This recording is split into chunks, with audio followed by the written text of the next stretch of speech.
¿Qué tal, amigos? Bienvenidos. Comienza Todas las Voces, el debate en vivo por la pantalla de Montecarlo Televisión. En un tuit escribía eso del Frente Amplio y su laberinto cada vez que tiene que pronunciarse públicamente respecto a situaciones de países vecinos, específicamente en este caso de Latinoamérica. Sobre eso se centra el debate, pero querría en el comienzo recibir a Viviana Ruggiero con un episodio que, con mucha sagacidad periodística y creatividad, Montevideo.com tituló como el episodio de La pistola desnuda. ¿Cómo te va, Viviana? ¿Qué tal? Muy buenas noches. Sí, fue uno de los episodios del día. Por si hay algún distraído que no sabe de qué hablamos, vamos a repasarlo brevemente. Tiene como protagonista al ex fiscal Gustavo Zubia, dio una entrevista en Diamante FM con Alejandro Camino y en esa entrevista Camino le dice a Zubia si todavía seguía teniendo guardia policial.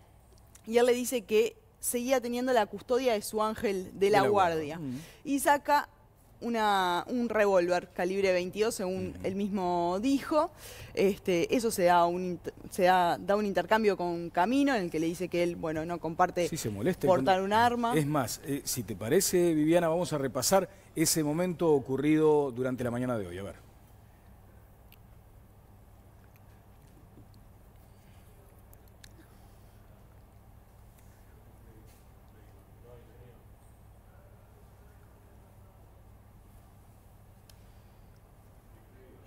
Tengo 38. No me gustan las armas. Ah, y otro frutillita más. Y no me gustan las personas ¿Y Artigas qué manejaba? No, contestámela ya. Una basada anacrónica acabas de hacer. ¿Artigas qué manejaba? Y Artigas tenía esclavo, entonces agarra al negrito que pase por de frente tuyo. Y Artigas tenía hijos. Y Artigas tenía hijos. Sí, me estás diciendo, no entiendo. Perfecto, cambio. En la Segunda Guerra Mundial, que no tenían esclavos los yanquis porque dejaron de tenerlo. ¿Vos por quién le hinchabas? En la Segunda Guerra Mundial, ¿por quién le hinchabas?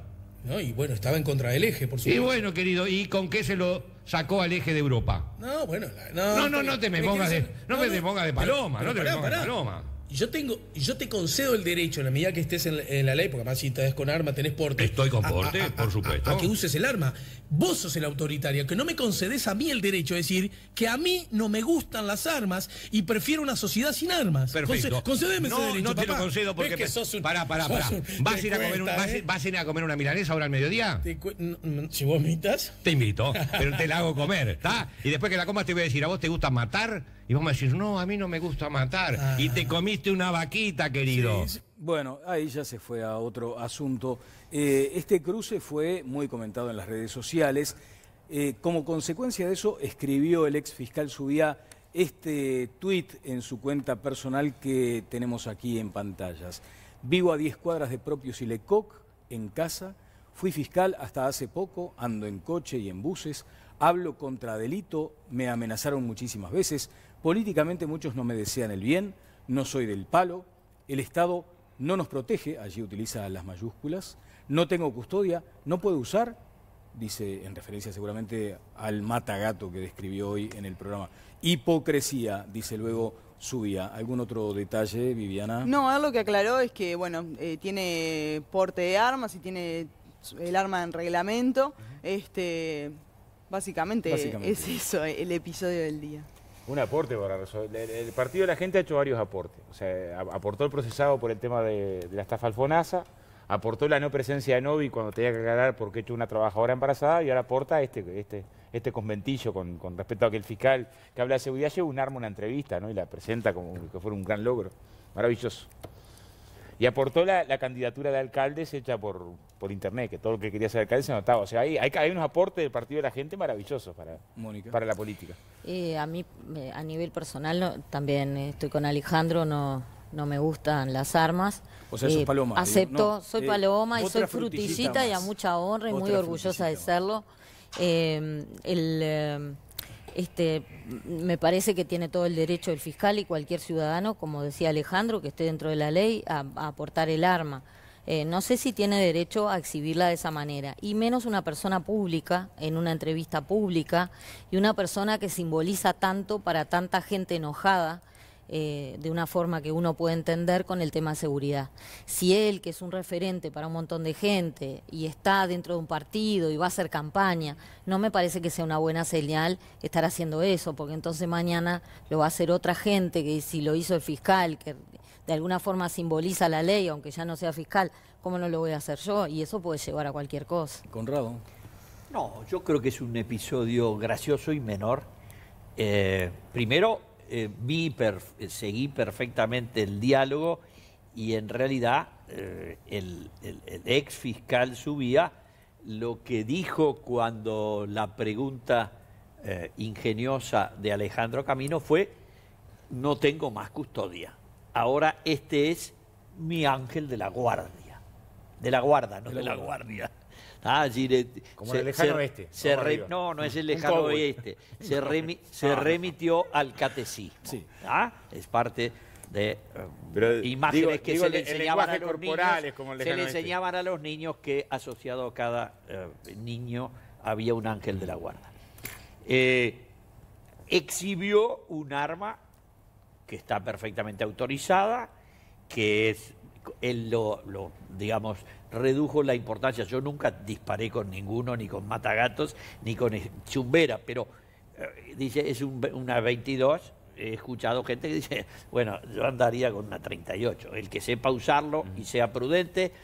El porte de armas es una actividad legítima y tiene un origen fantásticamente liberal, que es en el sistema norteamericano, tema que se discute mucho, está en el origen de la libertad individual para que el poder de los poderosos, sean estos gobiernos, reyes o señores feudales, no puedan pasar por encima del pueblo. Nadie cuestiona el porte de armas. Yo lo que digo es que la exhibición del arma en una entrevista por un dirigente político es una señal complicada. Entonces, es una butad stricto sensu, es decir, una manera de metacomunicar una cosa diferente. La gente, lo había dicho Fernández Huidobro antes de partir, que el Señor lo tenga en la gloria, había hablado de usar armas de fuego, pero además él había hecho exhibición de arma de guerra en un programa de televisión y había puesto una granada Disparate sobre una... también. ¿Y cuál era tu opinión? Un disparate ¿Cuál también. era mi opinión?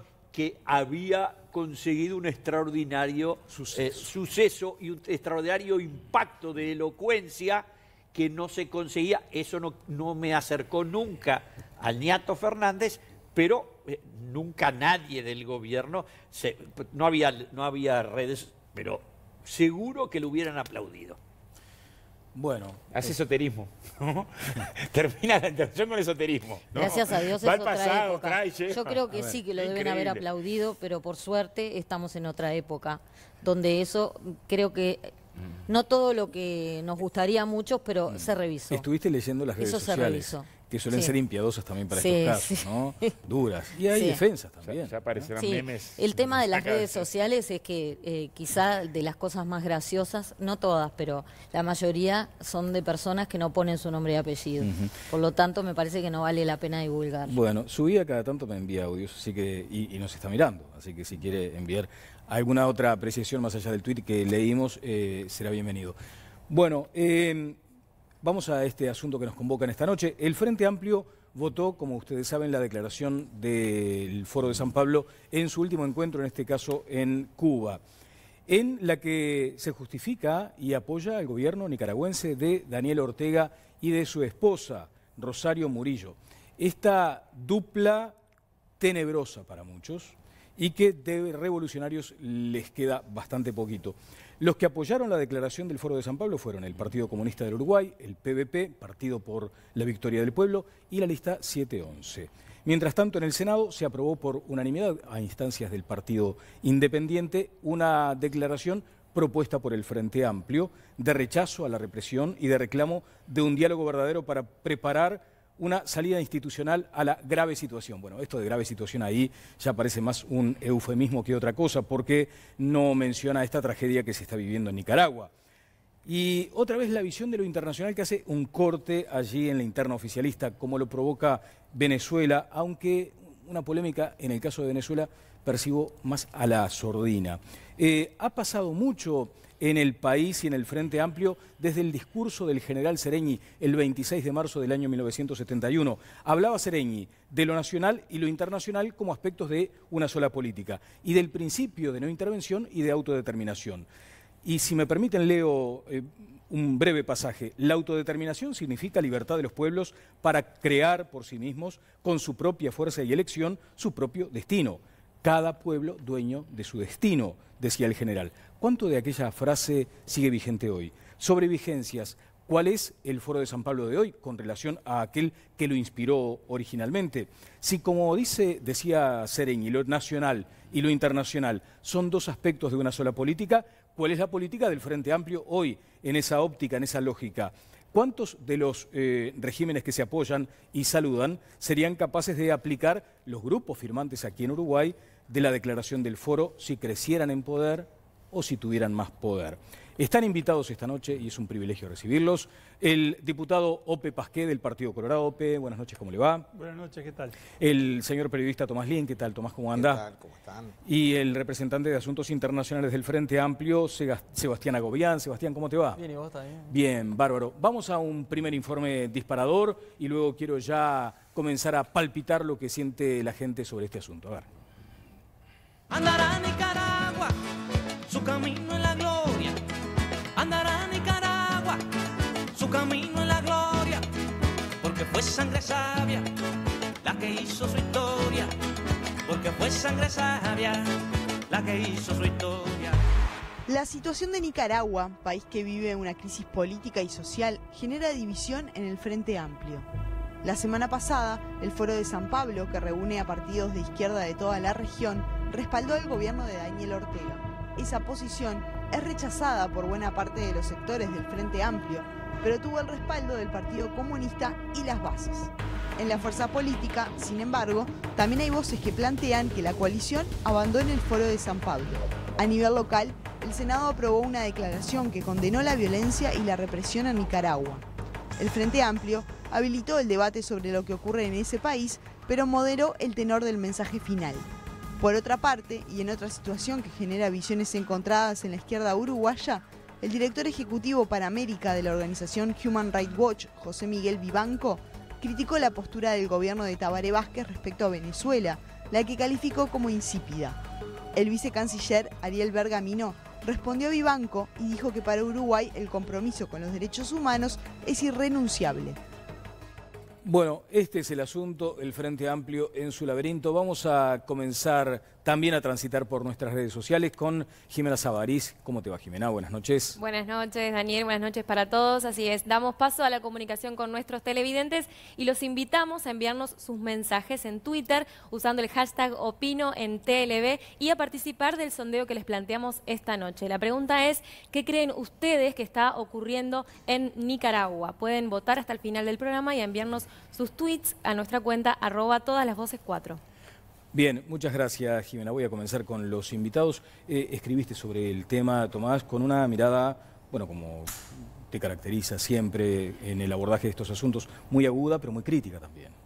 Porque sentí que había una contradicción. Digo, hay en el continente más de una situación de regímenes autoritarios. Con uno se ha sido muy condescendiente y ahora resulta que con el otro no tanto, ¿no? Y sobre eso basaste Y sobre eso basé la columna, marcando esa contradicción.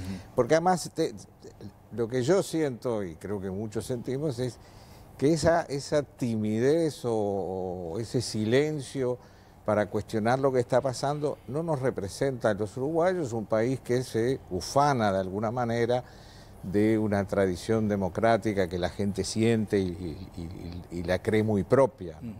¿Coincides con eso del laberinto, Sebastián? No sé si es un laberinto, sino es la tradición histórica de los partidos políticos en el Uruguay, ¿no? Si uno analiza, por ejemplo, la Segunda Guerra Mundial, ¿no? Y que hablábamos, y los debates de los partidos tradicionales, ¿no? En torno a si Uruguay tenía que permanecer neutral o tenía que tomar una actitud más pro-aliada, ¿no? Había sectores del Partido Nacional que planteaban una, digamos, neutralidad acérrima, que era Herrera y el herrerismo, y otros sectores mucho más progresistas que planteaban, digamos, ir a una visión más pro-aliada. En el Partido Colorado también pasaba lo mismo. Los sectores riveristas, más a la derecha del Partido Colorado, planteaban también mantener la neutralidad, mientras que los sectores más vallistas planteaban una actitud más pro-aliada. Entonces, es la historia, digamos, de los partidos políticos tener diferentes visiones en aspectos internacionales. Y el Frente Amplio no es la excepción. Somos 34 partidos, tenemos diferencias, sin duda, pero también tenemos muchas coincidencias, la unidad de la diversidad y... creo que nosotros fuimos de los primeros en sacar una declaración cuando estalló toda esta situación, que es una declaración de la Mesa Política del Frente Amplio, que habla de no repudiar los actos de violencia, investigar y castigar a los responsables de estas personas, sean quien sea. Bien, ha citado también la actitud frente a Perón en su momento aquí en términos históricos, y allí los partidos fundacionales también tuvieron divergencias. Ahora, ¿no compartes esa mirada de Tomás Lin respecto a que de pronto hay como una mirada hemipléjica dependiendo de cada situación? No, yo creo que nosotros hemos denunciado y hemos hablado de varias situaciones en el continente y a nivel mundial. Creo que somos la comisión que más tiene declaraciones con respecto a diversos temas. Nosotros declaramos sobre Honduras, sobre la situación en Venezuela, sobre Nicaragua y sobre lo que pasa en Colombia, ¿no? En ese sentido, creo que el gobierno del Frente Amplio ha tenido una Cancillería responsable. No tiene que ser siempre apurado, porque a veces el que se apresura se precipita. Sí, que se y en ese sentido, y más en política exterior, ¿no? Hay que ser muy cauteloso porque el propio Frente Amplio fue muy crítico de las posturas asumidas por la Cancillería, ¿no? Diputado Pasquet. A mí me parece evidente que estos episodios ponen de manifiesto una vez más una formidable contradicción que existe en el seno del Frente Amplio y de la izquierda. No es solo la contradicción entre lo que la declaración que vota el Senado y la declaración del Foro de San Pablo. No es solo la contradicción entre el tratamiento que se le da a lo que pasa en Nicaragua y el tratamiento que se le da a lo que pasa en Venezuela. La contradicción de fondo es una contradicción hacia la democracia.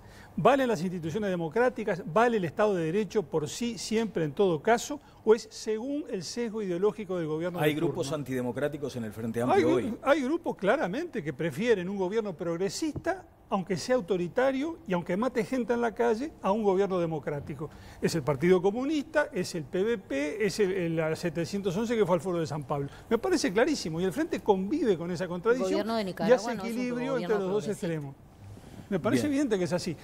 Después nos podemos preguntar las razones profundas por las cuales se adopta una actitud con respecto a Nicaragua y otra actitud con respecto a Venezuela, que nos llevan a las razones por las cuales el Frente no votó la comisión investigadora en diputados que se quería crear para estudiar los negocios en Venezuela. Y creo que el tema negocios, el tema dinero, tiene que ver con la actitud del Frente tan benévola hacia el gobierno de Venezuela. ¿Decías, Mónica? No, hice un comentario a Ope con el que seguramente estaremos de acuerdo. Sí, claro. La palabra progresista tiene un significado implícito que nosotros lo tomamos como lo estamos relacionando con los movimientos que también creo que ya está un poquito perimido de izquierda, o sea, con los buenos, con los sensibles, con lo que es una matriz socialista, digamos.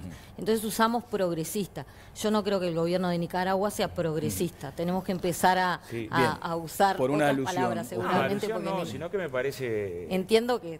Me parece por lo menos curioso. Ahora el 14 de agosto va a ser 50 años que asesinaban a un estudiante en la calle, Liberarse. ¿Quién gobernaba el Partido Colorado? El 21 de septiembre asesinaron a Hugo de los Santos y Susana Pintos, otros dos estudiantes. ¿Quién gobernaba? El Partido Colorado. ¿Sabes cuántos militantes del Partido Colorado? Sí, porque la gente de pronto advierte la imagen y no sabe. ¿Qué decís, Mónica, sobre lo que está diciendo? ¿Qué importa si eso pasó en un gobierno del Partido Colorado hace 50 años? Está hablando de la democracia. Acaba de hablar de la democracia Ope y le estoy contestando. Claro. ¿Puedo? Sí, no, por supuesto. Bueno, entonces le voy a contestar. Ope, que es del Partido Colorado y que habla de la democracia y que ubica al Partido Comunista en la democracia, digo, cuando gobernaba el Partido Colorado asesinaban estudiantes en la calle. El Partido Colorado integró de sus cuadros un montón de militantes a participar en la dictadura activamente. Algunos embajadores, consejeros de Estado, otros fueron intendentes durante la dictadura. El Partido Colorado, yo no encuentro un comunicado hoy que diga qué hace con Juan Carlos Blanco, que ¿sabe qué? Está preso por violación a los derechos humanos cuando la dictadura y fue canciller y senador del Partido Colorado. Y ahora viene y habla de democracia. Es increíble que me diga democracia. No, sí. Hasta que como partido me explique y diga, mira, acá está la decisión del Partido Colorado con respecto a los que colaboraron con la dictadura mientras torturaban obreros, torturaban estudiantes, cerraban los diarios. No todos los diarios, hubo diarios que estuvieron abiertos en la dictadura. Es un viejo tema, encantado de discutir esto. Claro. El Partido Colorado, en aquel momento, 1973, no actuaba 68 hablé, unitariamente. Tenía 68. distintos sectores y había sectores que condenaron desde el primer día el golpe de Estado y aún desde antes de que se produjera. Jorge Valle fue preso en octubre del 72, Vasconcellos condenó aquel febrero siniestro en el 73, mientras el Partido Comunista y la CNT apoyaban los comunicados 4 y 7 y aplaudían el golpe que se estaba produciendo en ese momento. General.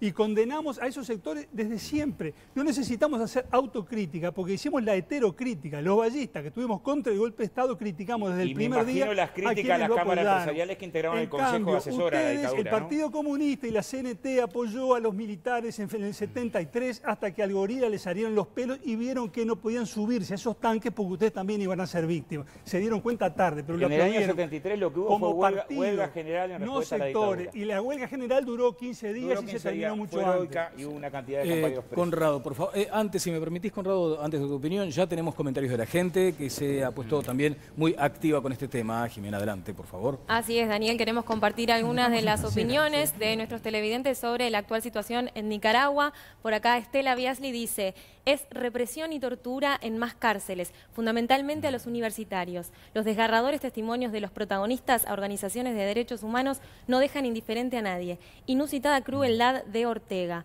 Por aquí otro mensaje que nos llega de Facundo, dice: lo que sucede en Nicaragua es comparable con la represión por parte del gobierno de Nicolás Maduro. El Frente Amplio condena a uno mientras calla sobre el otro. El doble discurso no se puede permitir cuando se trata de derechos humanos.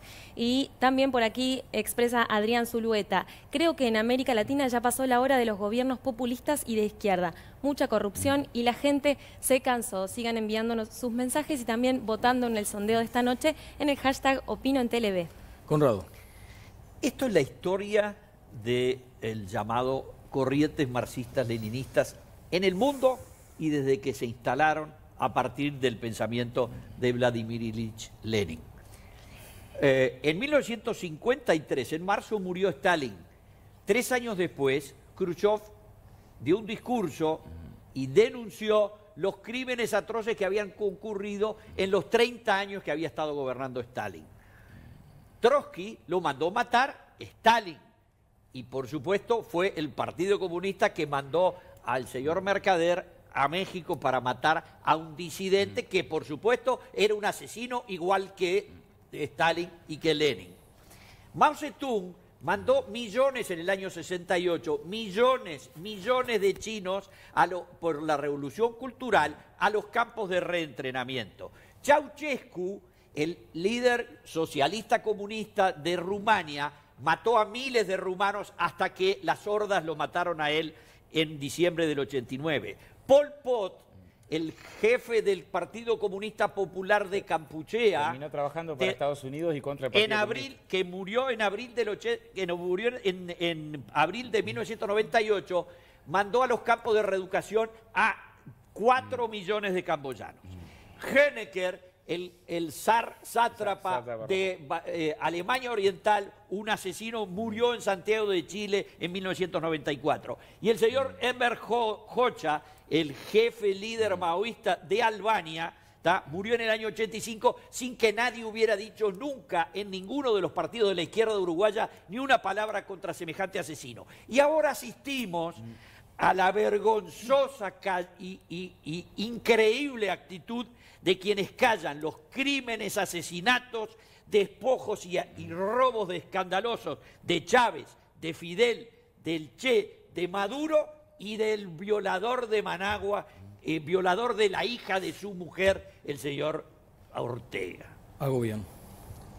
Bien, le faltó, digamos, un montón de aspectos. Hay un montón, más, es verdad, hay muchos más, son de la esencia del comunismo.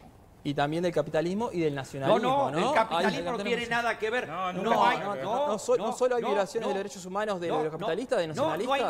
No hay ningún autócrata que esté a favor de la libertad. Yo lo que conozco son autócratas. Y hablé solo de los autócratas comunistas. Yo voy a poner un hashtag. Hashtag el planeta los simios voy a poner para estar. Voy a poner en las redes, voy a colocar. Seguro, sí. A ver, Sebastián, redondeamos la idea. Voy entonces. a colocar. No, sin duda que me parece que es importante siempre denunciar las violaciones de los derechos humanos. Vengan de donde vengan, no me quedo solo con la lista, sino también hay que agregar a un Francisco Franco, Mussolini, todos dictadores liberales. Ninguno liberal. Ninguno liberal. Usted no sabe nada. Ninguno liberal. Partido socialista, Partido Socialista nazi, eso quiere decir nacional socialista. Y lo mismo el señor. ¿Va a terminar el circo, Hugh? ¿Me va a dejar hablar? ¿Va a respetar al otro cuando escucha? ¿Va a ser un tolerante? Un poco de tolerancia le pido. Eso es un principio básico para hablar de derechos humanos, ¿no? Cuando uno escucha, el otro habla. Así que les pido respeto y basta de circo. Vamos a tratar las cosas en serio. En ese sentido, nos parece importante discutir y con el tema de derechos humanos ser tajantes. Las violaciones de derechos humanos se tienen que denunciar, vengan de donde vengan. Y quien las cometa tiene que correr con todo el rigor de la ley y con todo el rigor de las declaraciones. A mí, un violador de los derechos humanos, de izquierda, de centro o de derecha, me da lo mismo. La verdad, hay personas que hay que combatir. La pertenencia es una... A ver, permíteme simplemente para redondear esta idea. ¿Es una espina lo de la pertenencia al Foro de San Pablo hoy para el Frente Amplio? No sé si es una espina, pero ese es un espacio que nosotros queremos que nos debemos ese debate de la participación internacional del Frente Amplio y sus espacios, ¿no? No solo con el Foro de San Pablo, con los diferentes espacios a los cuales nosotros participamos. Sin duda el Foro de San Pablo no es el mismo de la década de los 90. Entonces hay que irse. No sé si hay que irse, pero hay que debatirlo a la interna y ver, digamos, el rol que cumple el Foro de San Pablo hoy y si está alejado, digamos, a lo que es el Frente Amplio y la representación. Sin duda, la última declaración con respecto a Nicaragua no corresponde al Frente Amplio. Y así lo dijo el presidente Javier Miranda, al cual yo comparto, por lo menos 3 sectores, ¿no? Yo comparto la visión del Frente Amplio y la declaración del Frente Amplio con respecto a Nicaragua, evidentemente, no queda comprendida en el Foro de San Pablo. ¿Decías, Viviana? No, que lo que decía Gobián no es lo que pasó en el Foro de San Pablo, donde había varios representantes del Frente Amplio. Más allá de que después se dio una marcha atrás, ahí había varios representantes de la fuerza política. No sé si una marcha atrás porque, digamos, creo que el presidente fue contundente, eso sin duda, no estamos contemplados en esa declaración del Foro de San Pablo. Evidentemente la delegación del Frente Amplio intentó suavizar porque venía, digamos, una declaración bastante, digamos, peor a la que fue, que sigue siendo mala. Y en ese sentido comparto la visión que no contempla el Frente Amplio. Nuestra declaración del Frente Amplio hablaba de condenar a la violación de los derechos humanos, condenar a los que cometieron estos aspectos y investigar y también llegar a que los nicaragüenses en una situación de negociación y logren tener digamos, una solución pacífica a la controversia. Creo que ese es el camino que nosotros nos planteamos, que planteamos en el Senado y que plantea también el Ejecutivo. Ese es el rol que planteó el Frente Amplio y el gobierno del Frente Amplio. Un rápido vistazo a las redes sociales me permitió advertir que también la gente reclama que hablemos de México, Colombia y Honduras, que son situaciones delicadas también. Guatemala y los mapuches. Sí, digo, yo no dudo de la sinceridad de Agobián cuando dice de que hay que condenar todas las violaciones de derechos humanos. Tampoco dudo de la sinceridad de los representantes del Frente Amplio que estuvieron en el Foro de San Pablo y suscribieron esa declaración final donde con respecto a Nicaragua dice que apoyan la revolución sandinista y le echan toda la culpa de lo que pasa al imperialismo norteamericano, la vieja retórica comunista de toda la vida. Ahora, lo que digo es que el Frente Amplio, que es el partido de gobierno aquí, convive con esa fenomenal contradicción en su seno. Y no dudo tampoco de la sinceridad de, por ejemplo, Marcelo Abdala, cuando iba hace poco y se abrazaba con Maduro. Digo, y lo que está pasando en Venezuela es tan distinto de lo que pasa en Nicaragua, porque en Nicaragua el Frente se puso de acuerdo, votó esa declaración en el Senado, porque la última cifra, algo así como 350 muertos. Capaz que en Venezuela no han sido tantos en la última tanda. ¿Importa tanto la diferencia entre los 140 y pico que murieron en los últimos disturbios y los 350 en Nicaragua? ¿No es la esencia misma de un régimen autoritario que mata a la gente en la calle, que persigue a la oposición, que conculca las libertades, que viola los derechos humanos toda la vez que le parece conveniente hacerlo? Digo, frente a eso, la fuerza política de gobierno tiene una actitud contradictoria o hasta esquizofrénica. Algunos lo condenan y otros lo aplauden y lo apoyan y dicen que la cuestión ahí es contra el imperialismo. Y redondeo con lo siguiente que me parece importante. El paralelismo entre lo que pasa en Nicaragua y lo que pasa en Venezuela, no lo señalo yo, lo señaló el señor Diosdado Cabello, número 2 en Venezuela, Cuando Mujica aquí dijo que Ortega tendría que dar un paso al costado de Nicaragua, y Diosdado Cabello le salió al cruce y le dijo, pero Pepe, ¿cómo? Lo que pasa en Nicaragua es lo mismo que pasó acá, es la misma maniobra para desalojar al gobierno, dar un golpe de Estado y todo lo demás. Cabello fue el que señaló que lo que pasa en Nicaragua es lo que pasa en Venezuela. Y frente a eso tenemos actitudes claramente distintas, contradictorias, en el seno de la fuerza política de gobierno. Sebastián reiteraba ese concepto de la diversidad en la unidad o la unidad en la diversidad. Ahora, le quiero preguntar a Tomás si en estas diversidades se advierte lo que señalaba Ope, la eventualidad de que haya grupos antidemocráticos, que ahí ya estaríamos en una situación mucho más compleja. Yo tengo la impresión que los hay, sí. Que siempre ha habido una especie de discurso de apoyamos lo que pasa en Venezuela, en Nicaragua, en Cuba, donde sea, no lo queremos para Uruguay. Pero cuando este discurso se sostiene en el tiempo, uno empieza a dudar, bueno, en el fondo no es lo que queremos en Uruguay. Y la otra cosa que yo quería recordar es que a mí algo que a veces me duele, uno vivió la dictadura, 12 años de dictadura acá, y bueno, muchos uruguayos se movieron, viajaron a hablar con organismos internacionales, con el Parlamento Europeo, con gobiernos europeos, con el gobierno norteamericano, con otros gobiernos latinoamericanos, a pedir apoyo al pueblo contra la dictadura. Y se movieron mucho y consiguieron respuestas. Entonces siento como que ahora, cuando toca a Uruguay hacer lo que fuimos a pedir a otros, Uruguay no lo hace. Bueno, la producción, como siempre, muy atenta y reaccionando en los tiempos necesarios para la dinámica de la televisión, encontró lo que citaba Ope Pasqué. Primero lo que señalaba Mujica y posteriormente la respuesta de Diosdado Cabello. Aquí está.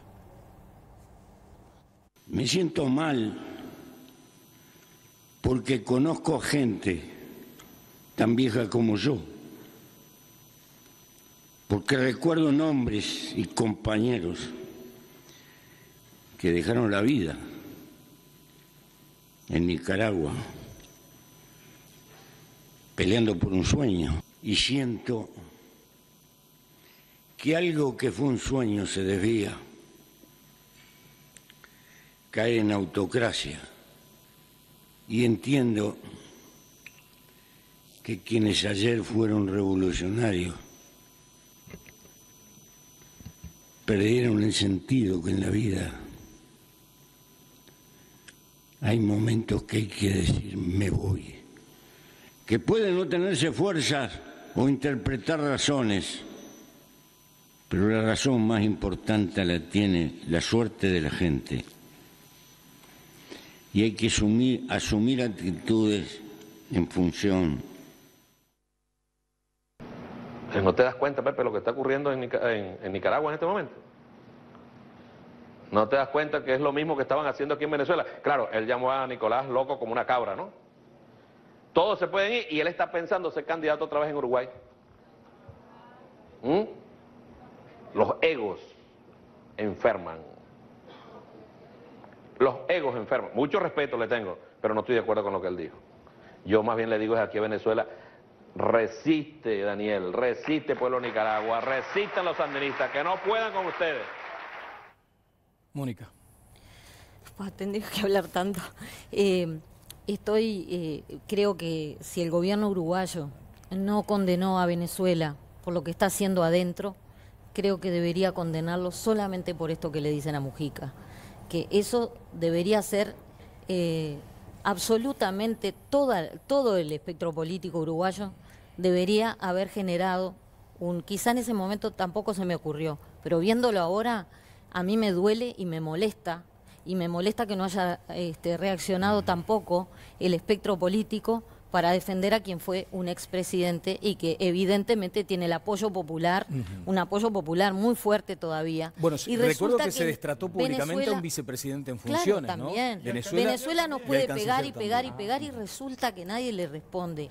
En especial, por supuesto, que la principal responsabilidad en eso la tiene la propia Cancillería. Pero respecto a Nicaragua, quería contar una cosita personal cortita, pero creo que representa a buena parte de mi generación. Nosotros somos un producto de la dictadura y crecimos, sobre todo los que tenemos padres cercanos a la izquierda y todo eso, escuchando, bueno, por supuesto, lo de los buenos y los malos, que también incluía el Partido Colorado, entre buena parte de los malos, todo eso lo escuchamos.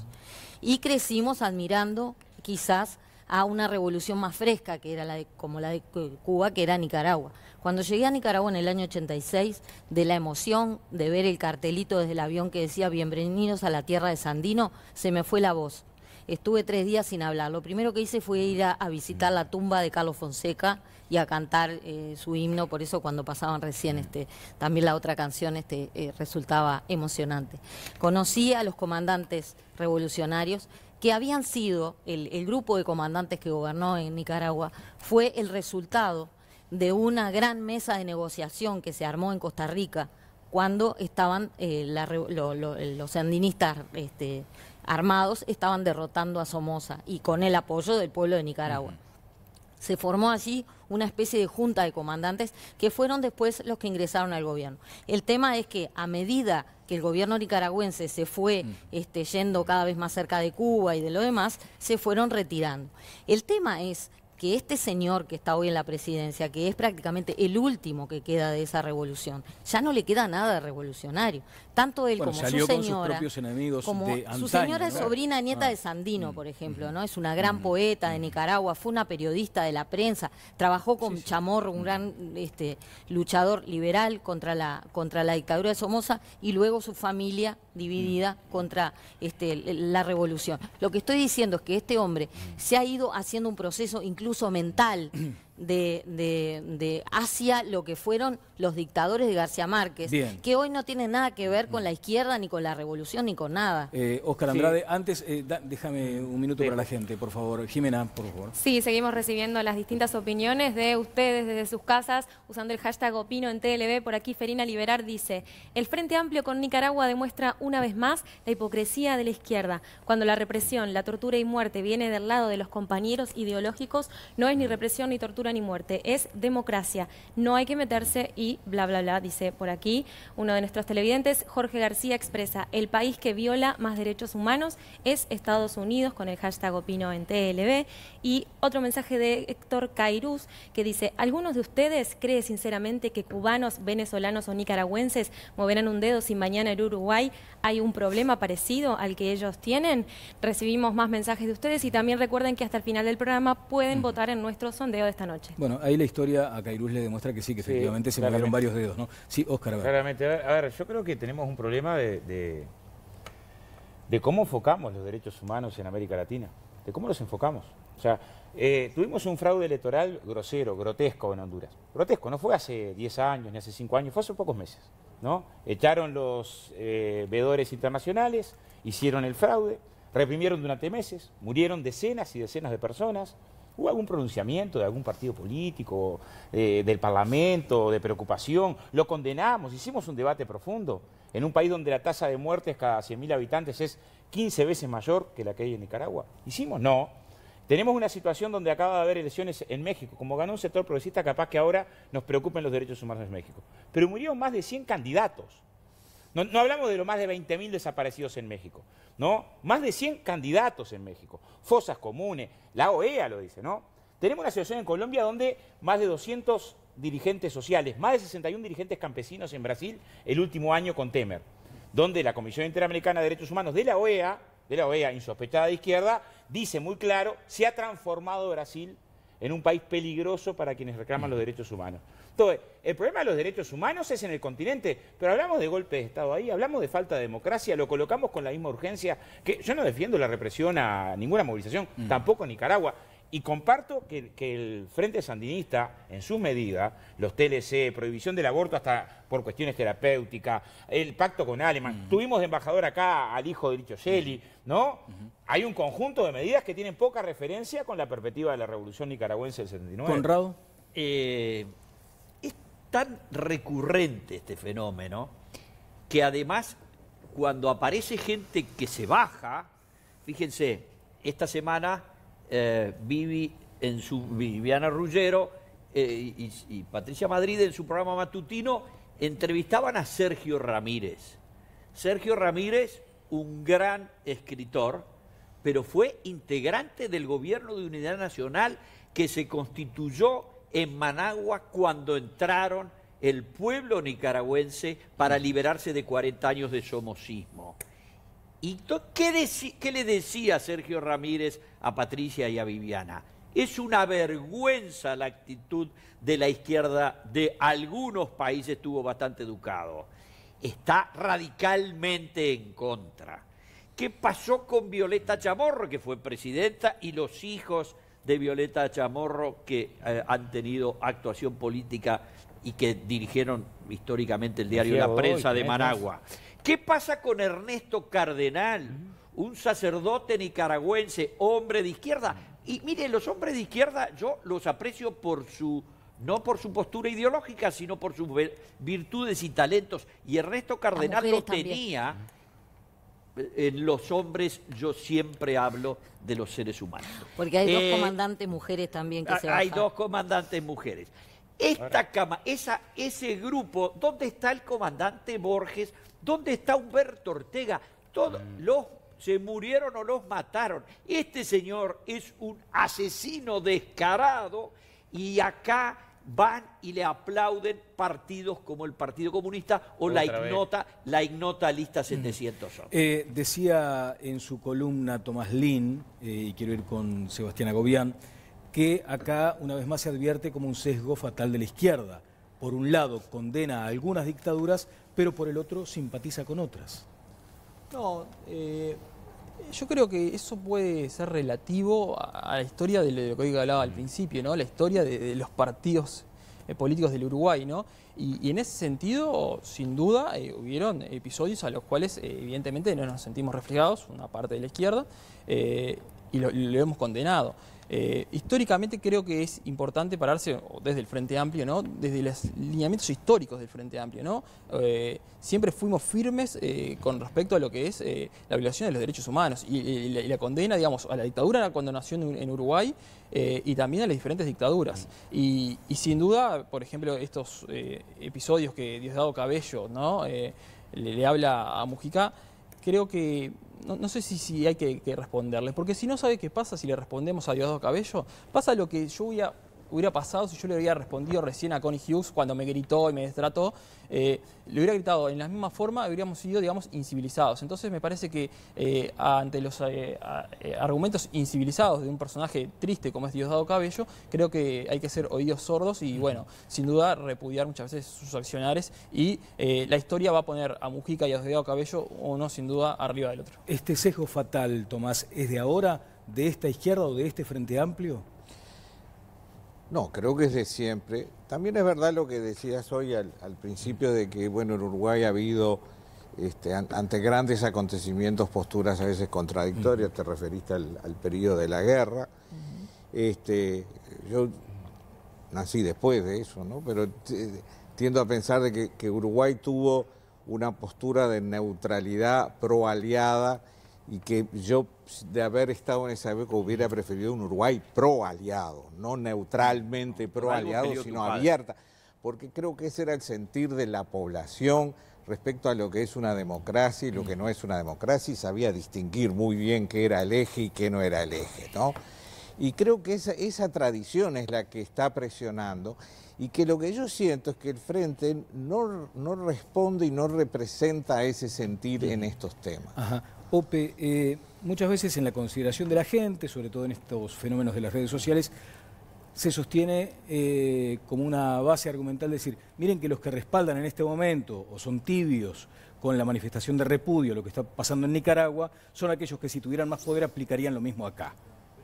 ¿Se puede llegar a ese extremo de consideración? No lo sé, no pretendo tener la bola de cristal, pero lo que digo sí es que nos interesa tanto a los uruguayos la política internacional, no porque vayamos a intervenir en nada, obviamente. Bueno, claro. En otros países la discusión puede tener ese sentido o ese enfoque. Acá es otra cosa. Yo creo que acá proyectamos sobre la escena internacional nuestras convicciones, nuestros rechazos, nuestras adhesiones, nuestra ideología.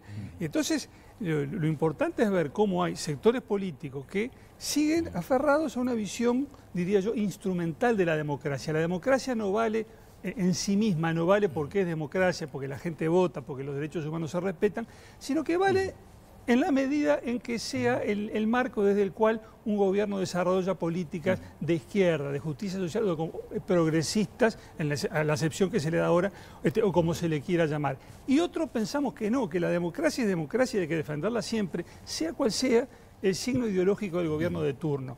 Democracia si el gobierno es de izquierda, democracia si el gobierno es neoliberal. Lo que hay que defender es la democracia. Y en eso no nos ponemos de acuerdo en el Uruguay. Y hoy discutimos en las cosas de política exterior. Hace 40 años discutíamos con las cosas que pasaban acá adentro. Y espero que si mañana vuelve a presentarse una situación difícil para el país, no tengamos que volver a discutir estas cosas. Viviana, por favor. Me gustaría brindar algunos datos sobre el escenario actual de Nicaragua, porque hoy se cumplen 100 días del inicio de las protestas y según la Asociación Nicaragüense Pro Derechos Humanos, hasta el día de hoy hay al menos 448 muertos, 2.800 heridos, 72 de esos heridos quedaron incapacitados de por vida y hay 595 personas que están desaparecidas en el marco de estas protestas que, como decía, llevan 100 días. Y me gustaría preguntarle a Tomás, porque en su última columna publicada en El País, él esbozaba algunas hipótesis de por qué la izquierda uruguaya ha mantenido esta posición para el gobierno de Nicolás Maduro. Para vos, ¿cuál es el principal motivo de esa postura y de ese silencio en muchos momentos? Bueno, hoy capaz que podés repasarlas acá para en el panel salió un poco la historia reciente de Nicaragua, donde incluso en el campo ideológico las traiciones han sido muy evidentes. Entonces es más fácil para los partidos de izquierda desengancharse de Nicaragua y obviamente no de Venezuela. A mí me parece que inciden dos cosas, no lo podría demostrar, pero bueno, tengo esa impresión. Una es que hay intereses fuertes del gobierno uruguayo con Venezuela.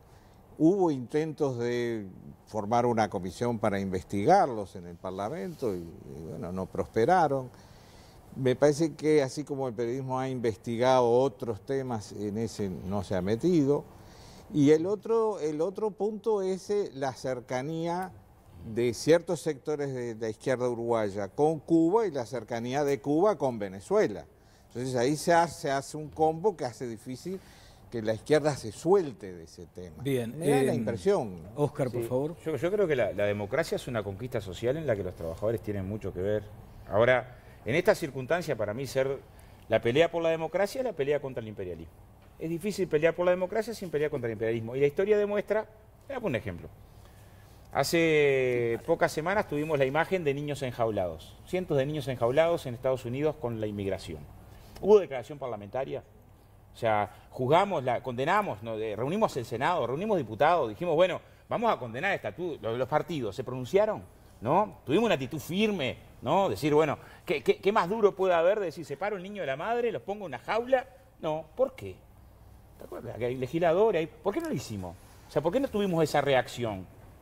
¿No es curioso, por lo menos? O sea, hay una lógica que está instalada, ¿no? Si no se pone a ver lo que es el drama de derechos humanos en América Latina, de vuelta, lo que viven los mapuches en Chile, y lo que hablamos de Venezuela, cuando dice silencio de Venezuela, a mí me parece curioso. Hemos hablado más de Venezuela que hasta de Uruguay, ¿no? De Venezuela ha sido de mañana, tarde, noche. El Frente Amplio mismo ha sacado más declaraciones sobre Venezuela que sobre cualquier otro país en lo que se viven los derechos humanos de manera escandalosa. Entonces, lo que sí tenemos arriba de la mesa es que en general hablamos sobre lo que las grandes cadenas nos colocan arriba de la mesa como tema, ¿no? Una cosa más, de la segunda guerra, ¿no? Porque es un dato que no es menor, ¿no? Pero vamos a ordenarnos, Oscar, por favor. Desde mayo se habían rendido los japoneses y en agosto tiraron las bombas atómicas, ¿no? Conrado, sí. El chofer que me llevó hoy en un Uber se llamaba Ronnie y era venezolano. Si este señor inmigrante que está tan dolido con haber dejado su Venezuela natal, escucha los argumentos que la izquierda y el gobierno del Uruguay dan para hacerle la vista gorda al más desastroso, oprobioso y corrupto régimen de toda América del Sur, se quieren morir, y me lo dijo de alguna manera con mucho respeto tengo la sensación de que ustedes no entienden. Le digo, yo lo entiendo perfectamente. Es el gobierno del Uruguay el que no lo entiende, porque hay alguna gente que está completamente sesgada y cegada porque siempre estuvieron a favor de los dictadores. Tengo que hacer una pausa, un consejo con Jimena Sabaris. Les decíamos, con motivo del programa número 100 de Todas las Voces, estamos, y seguramente por largo tiempo, todavía en la curva de aprendizaje. Entonces, cualquier cosa buena que suceda a este espacio que pretende instalarse en la sociedad, nos llena de orgullo y de satisfacción. La cuenta de Twitter llegó a los 15.000 seguidores hoy, en este momento, hace 2 minutos. Y es un logro importante, porque es una forma de seguir generando ese caudal de personas que los queremos detrás, para que opinen y para que se instalen en el lugar que merecen, que es opinando, porque por algo este programa se llama Todas las Voces. Jimena Sabaris, un consejo, la pausa, venimos con el remate. Y quiero tratar, si les parece, el asunto vinculado a Franklin Rodríguez, que hoy también generó una muy fuerte controversia. Hubo una decisión de la Sociedad de Actores, pero a su vez él redobla la apuesta. De eso vamos a hablar luego de la pausa. Jimena, por favor. Sí, quiero recomendarte Acompaña. Para cuidar a tu familia, confía únicamente en profesionales. No hay otra empresa en la que todos sus acompañantes son enfermeros. Padres e hijos sin límite de integrantes, pagando una sola cuota por todos. Mira. Cuando alguien muy querido cae enfermo, se lastima, tu único objetivo es darle apoyo, darle estima. Como Acompaña no hay, es el único sistema que entiende tu dilema. Créeme, no es igual. Padres e hijos sin límite de integrantes todo el año, una sola cuota por todos. Como Acompaña no hay, enfermeros que te cuidan, te lo digo, es otra cosa. Vamos a la pausa. Hubo una alusión parlamentaria, me pide la palabra Ope Pasqué. Eso sucederá luego de los consejos de esta hora y además vendremos con con el remate del tema central y este asunto vinculado al actor Franklin Rodríguez.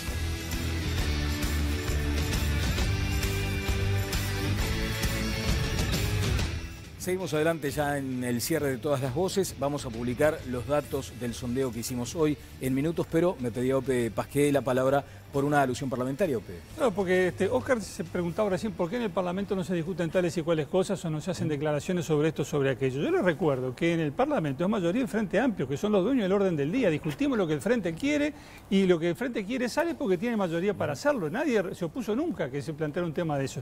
Lo que ocurre es que las medidas que se tomaron en Estados Unidos fueron resistidas dentro del propio Estados Unidos. Hubo un debate político. Del Partido Republicano la prensa lo denunció, también. los jueces declararon nulas varias medidas del gobierno de Trump y finalmente tuvo que dar marcha atrás. Una sociedad democrática que hizo que operaran sus propias resistencias. Y además digo una cosa, yo no recuerdo, no digo que no haya existido, pero yo no recuerdo nunca que en el Uruguay se haya salido a festejar públicamente algo que haya pasado en los Estados Unidos. No recuerdo. Capaz que en otra época, entre la Segunda Guerra Mundial, capaz que sí, pero yo no recuerdo. En cambio, recuerdo perfectamente que en el 79, cuando cayó el régimen somocista, sonó la sirena del día y el Día sacó una segunda edición que salió a mediodía, dando cuenta de la caída del régimen de Somoza y andábamos todos yo andaba con el Día por la calle contento, radiante, porque había caído Somoza y todo feliz. Entonces, había una proximidad o un sentir como propio ese triunfo de la libertad en América, que hace que después cuando pasa lo que está pasando ahora uno diga, che, qué barbaridad. Bueno, sobre Honduras, Irak, Afganistán, también allí hay reclamos de la gente por esas eventuales omisiones que muchas veces el tiempo no nos permite abarcar. Jimena, vamos al cierre y venimos con este tema de Franklin Rodríguez. A ver, contame. Sí, estamos cerrando el sondeo de esta noche y veremos cuáles son los resultados finales. Votaron más de 1000 personas. La pregunta era, a 100 días de protesta en contra del gobierno, 100 días de protesta en contra del gobierno de Daniel Ortega, se cobraron 448 vidas en Nicaragua. ¿Qué cree que ocurre en ese país? Estas son las opciones que ven en pantalla. El 8% opina que una conspiración imperialista. El 83% dice que represión de Ortega. El 2% ninguna de las dos. Y el 7% dice que no sabe y no contesta. Bueno, muy bien. ¿Qué pasó con el actor Franklin Rodríguez en estas horas? Lo que pasó es que el sindicato de actores lo suspendió por 6 meses luego de las declaraciones que hizo Franklin al semanario Voces, ya tienen algún tiempo. Lo que incluye esta suspensión del sindicato es que da da a entender que durante este periodo, los 6 meses, no se contrate a Franklin, porque dice, solicitaremos a nuestros asociados que tener se en cuiden cuenta de andar con él. Básicamente esta es eso, situación, ¿no? sí, O sea, a la hora les de insinúa comenzar que- nuevos trabajos. Y lo que dijo Franklin Rodríguez es que, bueno, va a renunciar de por vida al sindicato. Bueno, ¿algunos comentarios del panel sobre este asunto? Es bastante elocuente la situación. A mí me consta que en el ambiente del teatro hay mucho miedo a hacer lo que hizo Franklin. Hay mucho miedo. Que mucha gente quizá a veces está en desacuerdo, sobre todo con algunas instituciones como el Galpón, tradicionalmente vinculada al Frente y al Partido Comunista, que eso no implica desconocer para nada el valor artístico que tiene el teatro y que ha tenido su agrupación, como el Teatro Circular. Hay muchos que están vinculados a determinadas corrientes ideológicas, y la gente, los actores y los directores te dicen, no puedo decir tal cosa, yo lo opino o estoy de acuerdo en esto o en el otro, no lo quiero decir públicamente porque sé que esto me va a traer un perjuicio en mi trabajo. Creo que Franklin lo está comprobando, ¿no? Yo voy al teatro bastante seguido, ¿no? No tengo la culpa que Atahualpa del Chopo, que sea uno de los más grandes del teatro de la historia, sea comunista. No tengo la culpa que Paco Espínola sea afiliado al Partido Comunista o que Citarrosa sea comunista. En todo caso es una opción que tomaron los compañeros. Ahora, me encuentro con otro teatro. Yo no conozco a nadie en el teatro que te diga no puedo hablar dentro del teatro. O sea, si algo encontrás en el teatro uruguayo, ¿no? Pero he encontrado gente de derecha en teatro que te diga no puedo hablar. Acá estuvo uno de los directores del teatro que está en un programa que dijo, yo gané un premio este año concursable, nadie me puede quitar libertad de cátedra. O sea, caminamos por lugares distintos en el teatro, el del miedo, lo otro, prohibir el trabajo a nadie. Yo conozco cientos de casos donde dirigentes sindicales no pueden entrar a trabajar nunca más, por ser delegado no pueden trabajar nunca más. Nunca las diferencias Pero de lo del SUA entonces está mal. No, hablaré con los compañeros. Hablarás con los compañeros. Sí, Conrado. No, quiero recordarles que este reportaje que Alfredo García, nuestro amigo, director del semanario Voces que representa normalmente el punto de vista de la izquierda, no el punto de vista oficial del Frente Amplio, aunque en una época se llamaba Voces del Frente, entrevistó en esa entrevista en profundidad a Franklin Rodríguez, y Franklin Rodríguez hizo las consideraciones personales que él entendía estaban conspirando con algunos beneficios que se le otorgaban a ciertas instituciones o a ciertos mecanismos y que era en perjuicio de los actores. Pero era la opinión de Franklin. Y ahora la sociedad de actores le saca la tarjeta roja por discrepar con su punto de vista. Obviamente la matriz es la matriz del pensamiento totalitario. Bien, muchas gracias al panel, a los entrevistados. Sí, Ope, querías hacer sobre esto. No, bueno, claro, una consideración. es evidente, la hegemonía cultural del Partido Comunista que se aplica de manera implacable. No sé si tenemos el que uno se mueve, en la sociedad de actores. El que se mueve O sea, no sale en la Ope, foto. para ser serio, ¿conoces alguno de la sociedad de actores que sea comunista? Mirá, no son, pero no conocés, pero opinás igual personales. porque el No anticomunismo es un problema personal, Pero conoces Oscar, alguno, con nadie. digo, pero Eso, conoces uno de la sociedad de actores al que que sea comunista. discrepa lo echan, no Pero lo de dejan vuelta, ensayar. Ope, Decime, ¿el Galpón quién lo administra? ¿Lo administra el Partido Colorado, No, el Galpón? nosotros claro que no. Usted no Nosotros tiene claro nada que ver. Claro que no, Está decime quién. bárbaro, Oscar. Pero decime quién Bueno, hoy. Está hablando hago del bien, Galpón queridos. del Muchas 60, gracias, Ope, gracias, Oscar. Muchas gracias, Sebastián, también. Querías hacer un apunte sobre esto, no te voy a dejar con la No, colgada. sobre esto no. O sea, sin duda, la verdad que es una situación muy molesta y evidentemente nadie puede dejar de trabajar por eso y sin duda creo que la sociedad uruguaya no tiene que estar. Muchas gracias, Sebastián. Tomás también, muchas gracias. Muy amable. Yo igual quiero, Daniel, que alguien me traiga uno de la sociedad de actores que sea comunista. O Ope o Mónica, claro. de la dirección de la sociedad de actores que sea comunista. No sé si es de si son afiliados, nunca me mostraron una carnet, pero evidentemente los escuché hablar. No son afiliados, pero porque los escucha hablar dicen que son del Partido Comunista. Por supuesto. A ver, pero bueno, no es serio. Tengo una listita para Hugh. Yo no estoy acusando al partido. Estoy acusando a lo que piensan. Se pusieron intensos ahora. Muchas gracias. El reencuentro acá. El reencuentro el con el próximo. Galpón, ni con el teatro, ni con nada. El próximo martes. Que pasen todos muy bien. Chao, chao.